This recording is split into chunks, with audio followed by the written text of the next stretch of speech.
Hello students, आज बात करते हैं अपने नेक्स्ट चैप्टर केमिकल काइनेटिक्स की। सो chemical kinetics is the branch of chemistry which deals with the speed of reaction.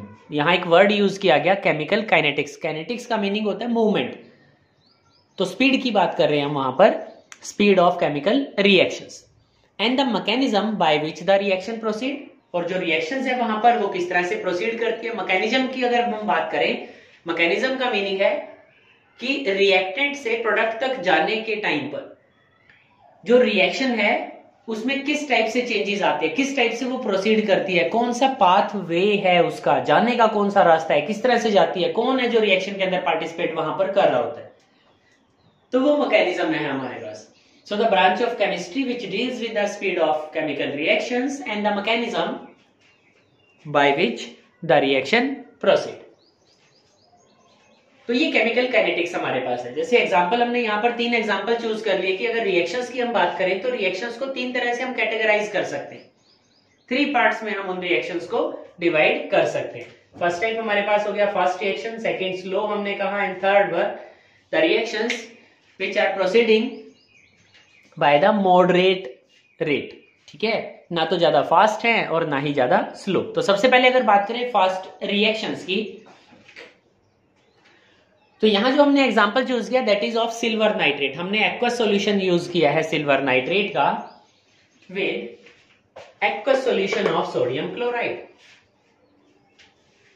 तो aqueous solution of silver nitrate का meaning है कि जो रिएक्शन है with aqueous solution of sodium chloride is taking place in solutions. और इस type का reactions जो होती हैं वो आयनिक रिएक्शंस होती हैं, and ionic reactions are the fast reactions. और अगर इन रिएक्शंस के रेट की हम बात करें, स्पीड की हम बात करें, तो ये रिएक्शंस जनरली कंप्लीट हो जाती हैं 10 to power -12 to 10 to power -16 seconds के अंदर। तो सोच सकते हो कि भाई एक सेकंड के कितना पार्ट, कितने कम पार्ट के अंदर वो रिएक्शन कंप्लीट हो रही है। ठीक है, तो इतना फास्ट रिएक्शंस है। तो इतनी फास्ट रिएक्शंस के केसेस में थोड़ा डिफिकल्ट हो जाता है हमारे लिए rate of reaction, speed find out करना with accuracy. So these are the fast reactions. तो अगर इस रिएक्शन की हम बात करें, सिल्वर नाइट्रेट ने जैसे ही aqueous solution of sodium chloride के साथ रिएक्ट करना है, there will be formation of white precipitate, and the white precipitate will be because of formation of silver chloride. ठीक है, तो जो व्हाइट प्रेसिपिटेट बनते हैं वो सिल्वर क्लोराइड की फॉर्मेशन की वजह से यहां पे बनते हैं। तो रिएक्शन फास्ट है, उसके स्पीड की हमने बात करी। सेकंड एग्जांपल जैसे हमने यहां पर लिख दिया रस्टिंग ऑफ आयरन। तो अगर रस्टिंग ऑफ आयरन की बात करें, ठीक है, देखा है हमने, जनरल एग्जांपल है ये रस्टिंग ऑफ आयरन का, जंग लगना। तो ऐसा नहीं है कि बड़ा सिंपल सा कि 1 दिन में रस्टिंग हो जाएगा या 2 दिन में हो जाएगा। बड़ा एक लॉन्ग प्रोसेस है रस्टिंग ऑफ आयरन, जिसको 1 मंथ या उससे ज्यादा 1 ईयर तक हो सकता है रस्टिंग ऑफ आयरन के लिए। And the third one is moderate reaction. ऐसा रिएक्शन जो मॉडरेट रेट के साथ होता हो, मतलब ना तो ज्यादा फास्ट है और ना ही ज्यादा स्लो। तो ये मॉडरेट टाइप रिएक्शंस होती हैं, जिन रिएक्शंस को हम अपनी लैब के अंदर स्टडी कर रहे होते हैं। इन रिएक्शंस के लिए बड़ा इजीली हम रेट भी फाइंड आउट कर सकते हैं, साथ ही साथ मैकेनिज्म भी फाइंड आउट कर सकते हैं, because these reactions are not too fast and not too slow. तो ये है हमारा एरिया ऑफ स्टडी। तो मॉडरेट रिएक्शंस की बात करें तो हमने यहां एग्जांपल चूज किया सुक्रोज का। ठीक है, हाइड्रोलिसिस, ठीक है, हाइड्रोलाइज कर दिया हमने सुक्रोज का। सो सुक्रोज प्लस वाटर, यहां हमने एक एंजाइम का यूज किया। Enzyme is invertase, and because of this, due to this hydrolysis, the sucrose is converted to the glucose and the fructose. वो ग्लूकोज में और फ्रक्टोज में कन्वर्ट हो जाता है। ठीक है, तो इस टाइप का रिएक्शंस है जिसको हमने स्टडी करना है। तो इसी से रिलेटेड जो बेसिक सी चीजें हैं उसकी हम बात करते हैं कि what is rate of reaction. ठीक है, क्योंकि हम बात कर रहे हैं कि हम फाइंड आउट करते हैं स्पीड को, तो बात कर लेते हैं what is rate of reaction. होता क्या है रेट ऑफ रिएक्शन? तो रेट ऑफ रिएक्शन का मीनिंग है द चेंज ऑफ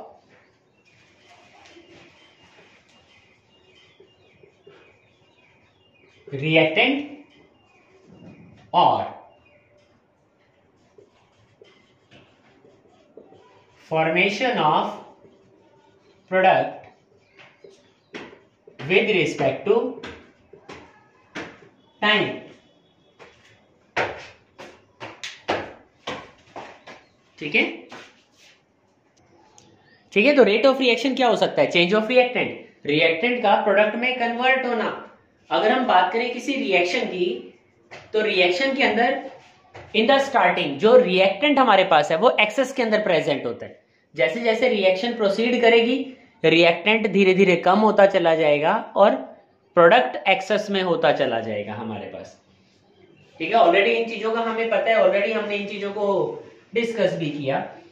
तो यहां अगर हम बात करें, एक रिएक्शन हम मान लेते हैं, रिएक्शन के लिए हम बात करते हैं that the reactants are converting into product, कि जो रिएक्टेंट है वो प्रोडक्ट के अंदर कन्वर्ट हो रहा है। तो एक प्रोडक्ट है या दो प्रोडक्ट हमारे पास बन रहे हैं, डिपेंड, ठीक है, वो डिपेंड करेगा। तो अगर हम rate of reaction find out करना चाहें, so rate of reaction will be equal to decrease in concentration of reactant with respect to time। तो यहां देखो हमने क्या रिप्रेजेंटेशन दिया था, rate of reaction is equal to decrease in concentration of reactant with respect to time. अब अगर हम यहां बात करें कि हम कंसीडर कर लेते हैं कि रिएक्टेंट को R मान लिया और प्रोडक्ट को हमने क्या किया, P से रिप्रेजेंट कर दिया। ठीक है, अगर रिएक्टेंट R मान लिया हमने और प्रोडक्ट को P से रिप्रेजेंट किया, तो रेट ऑफ रिएक्शंस को किस तरह से हम लिखें? So rate of reaction may be represented as, ठीक है, रेट ऑफ रिएक्शन को हम कैसे लिख दें? अब देखो इनिशियल, फाइनल, इसी तरह से कंसेंट्रेशन हमारे पास होगा। So it is represented as minus delta of R with respect to time.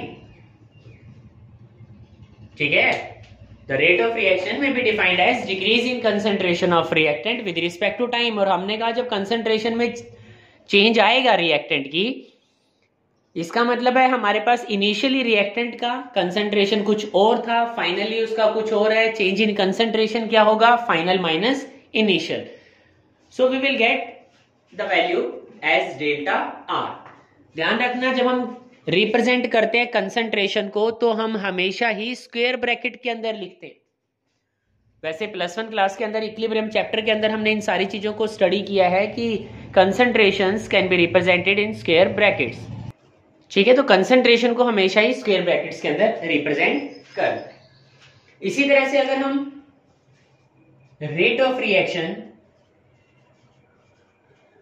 Product के लिए लिखना चाहें तो हम लिख सकते हैं increase in concentration of product with respect to time. और अगर प्रोडक्ट के लिए लिखना चाहें तो हम पॉजिटिव साइन के साथ रिप्रेजेंट करेंगे, तो change in concentration of product with respect to time. तो टाइम के साथ हमने उसको रिप्रेजेंट करना है। ठीक है, तो इस चीज का हमें ध्यान रखना है। साथ ही साथ हमारे पास एक क्वेश्चन आता है, what does negative sign represent. तो जो नेगेटिव है, नेगेटिव रिप्रेजेंट, ठीक है, जो माइनस है वो माइनस क्या रिप्रेजेंट करता है? माइनस रिप्रेजेंट करता है डिक्रीज इन कंसंट्रेशन। ठीक है, डिक्रीज इन कंसंट्रेशन। और किसका कंसंट्रेशन डिक्रीज कर रहा है? The decrease in the concentration of reactant. ये जो कंसंट्रेशन है रिएक्टेंट का वो यहां पर क्या करता है? डिक्रीज करता है। तो इस तरह से हम यहां पर बड़ा इजीली स्टडी कर सकते हैं रेट ऑफ रिएक्शन को in terms of reactant as well as in terms of product. तो रेट ऑफ रिएक्शन की अगर हम बात करें तो अभी हमने रिएक्टेंट या प्रोडक्ट के टर्म में उसको स्टडी किया, तो रेट ऑफ रिएक्शन को हम लिख सकते हैं that rate of reaction may be defined as in terms of decrease in concentration of reactant with respect to time और is equal to increase in concentration of product with respect to time. तो इस तरह से हम उसे represent कर सकते हैं इजीली। मान लो हमने एक इक्वेशन को ले लिया और इक्वेशन हमारे पास है that phosphorus pentachloride decomposes to give PCl3 and Cl2। तो अगर इस रिएक्शन के लिए हमें रेट ऑफ रिएक्शन लिखना है then rate of reaction is equal to the decrease in concentration of reactant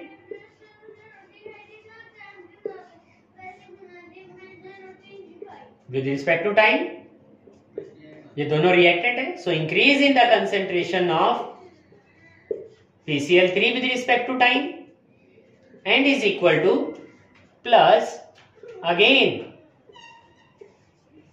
the change in the concentration of Cl2 with respect to time. क्यों? क्योंकि वो प्रोडक्ट है और जितने भी प्रोडक्ट है उनका जो रेट ऑफ रिएक्शन होगा इस तरह से हम इक्वेट कर सकते हैं, क्योंकि रिएक्टेंट जितना डिक्रीज करेगा प्रोडक्ट का उतना ही ज्यादा फॉर्मेशन होगा। तो रेट ऑफ रिएक्शन डिपेंड करता है decrease in concentration of reactant और increase in concentration of product के साथ। ठीक है, तो नेक्स्ट सेक्शंस में कुछ और टर्म्स की बात करेंगे।